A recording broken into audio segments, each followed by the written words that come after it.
Hello and welcome to the BeastlyMineTutors. Today I'm going to show you guys how to make a timer for harvesting crops.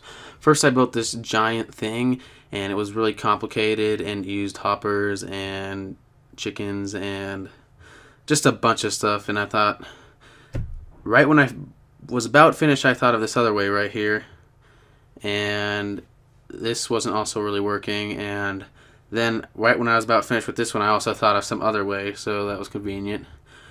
So these are just like some tests. I'm just showing you like different ways. If you might think of a way and make a better one than I did, but then I decided to use daylight sensors.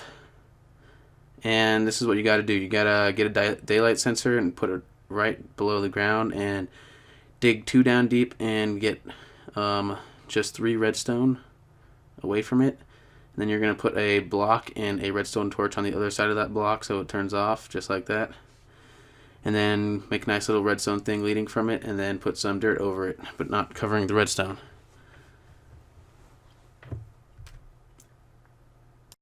And now you're going to dig 2 blocks deep, but 15 across. I'll show you, and then you're going to put some redstone all across those 15 blocks, and then cover them up with dirt. And then on the last block you're going to put a daylight sensor, but make it close to your house so it's easier for the redstone later on. And then at the end you're going to put that right there, redstone repeater, and then put some dirt on it, over it, and put like redstone right there. I just show you again right there. And then you're going to come back across, and you might need a redstone repeater depending on how far it is, but yeah. And then you're going to put some pistons across the daylight sensor, one directly next to it and one a block away from it.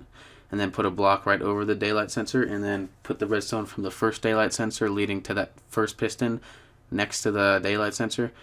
And then you're going to use the redstone that you just used to connect it to this piston that you put right there and another daylight sensor that you put. And then you're going to do the same thing but with 3 now again, 3 redstone. And again, you got to put the pistons, one is close to it and one is 1 block away from the daylight sensor. And then you're going to put a block and a redstone torch, and you're going to make it leading out and then put some dirt over it.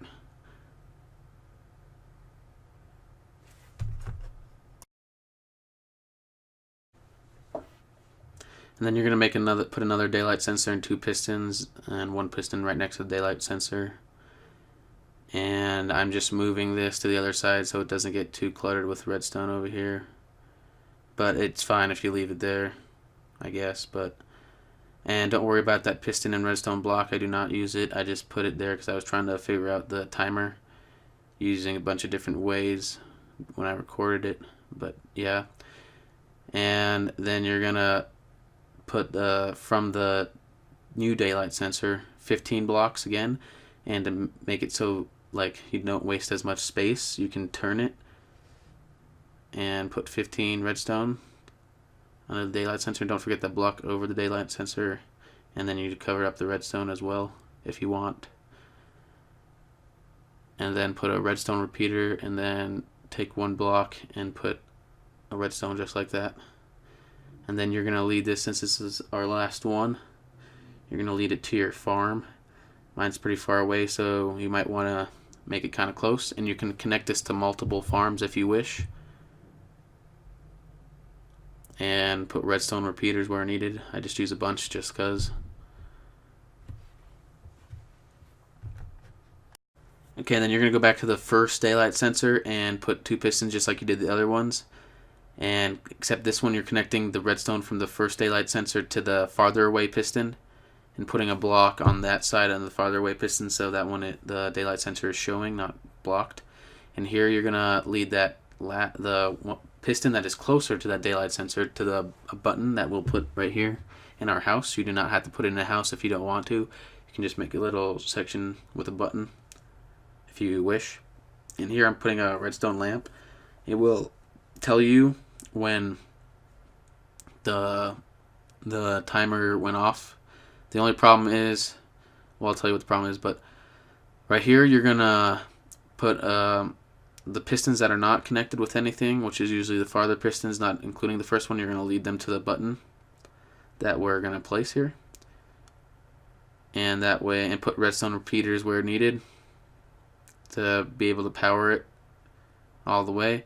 Then you're going to go to the very end and connect the very end to the redstone lamp so you know when it's done. The only problem is that it'll only be able to flash once really quick, so if you have a fix for that, please tell me.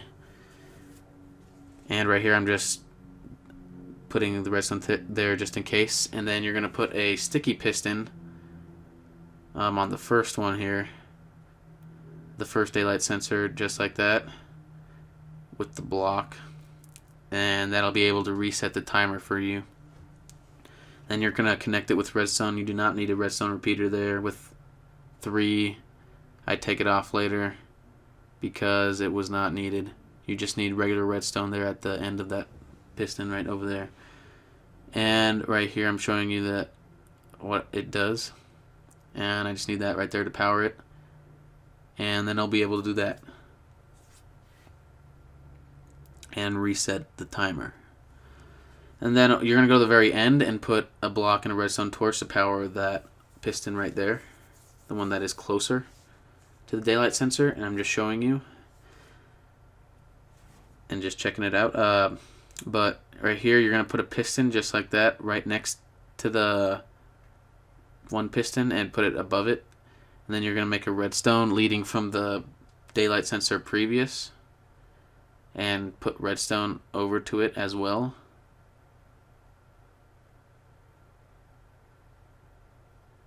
And then you're going to put a block and a redstone torch to be able to power it, and put a block right there with the sticky piston. So you only need 2 sticky pistons. And then I'm showing you how this works. So when it's nighttime, that one opens, and then when it's daytime, that one will open and that one will open.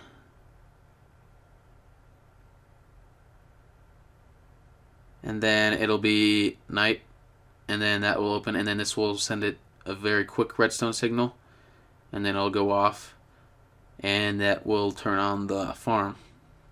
And this is a timer for 2.5 days, which is, I believe, how the max time it takes for wheat to grow. And I didn't really have, the wheat wasn't really growing right there, but whatever. So, and then I'm showing you here that you got to hit the button at least 5 times to be able to reset it, because as you can see, that one's still open over there. But if we hit it 2 more times at least, I think it's 4 or 5, but it will reset it and you'll be able to do it again, the timer, and it'll time it for you. And then it is better to do it at when the moon is going down or the sun is coming up, because you'll be able to, that'll be a full day for the first daylight sensor. But thank you for watching this video. Please like and subscribe. Check out the things that you can do in 1.5 update, and then check out the adventure map that will be coming up. I have a song that I made for it, and it'll be a free download as well. And yeah,